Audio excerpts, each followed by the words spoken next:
Hello အားလုံးပဲမင်္ဂလာပါ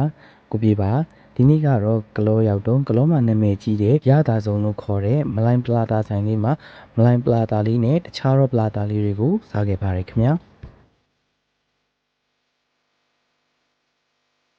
ဟောဒီဆိုင်လေးမှာကပလာတာကိုအစားတွက်မျိုးစုံနဲ့ရပေမဲ့မလိုင်းပလာတာရဲ့ Ovaltine ပလာတာရဲ့ကနာမည်ကြီးတဲ့ထဲမှာပါပါတယ်ခင်ဗျာအနေရပြီးဂျုံသားကောင်းကောင်းနဲ့လှုပ်ထားတဲ့ဟောဒီပလာတာလေးက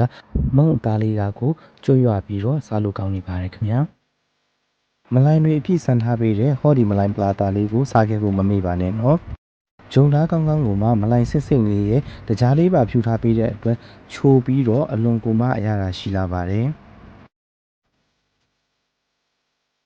Ovaltine ပလာတာအတွက်ကတော့ကြက်ဥကိုပထမဆုံးအခုလိုမျိုးလေးခောက်ပြီးဖြန်းလိုက်ပါတယ်ပြီးသွားရင်တော့ Ovaltine လေးတွေကိုအခုလိုမျိုးလေးဖြူလိုက်ပါတယ်ခင်ဗျာပြီးရင်တော့ Nutmeg လေးကိုအခုလိုမျိုးလေးဆက်လိုက်ပါတယ် Ovaltine ပလာတာကိုတော့အရင်ကြီးကြိုက်တဲ့ထဲမှာမပါပါဘူးခင်ဗျာ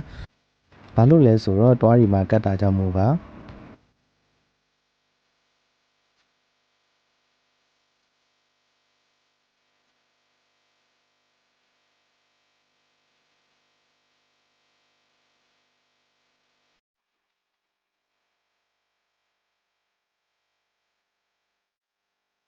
အစာပလာစုံနဲ့လှုပ်ထားတဲ့ချင်းဆက်ပလာတာလေးကလည်းဒီဆိုင်ရောက်ရင်မစားမဖြစ်စားကြည့်ရတဲ့ပလာတာလေးထဲမှာပါပါတယ်ခင်ဗျာ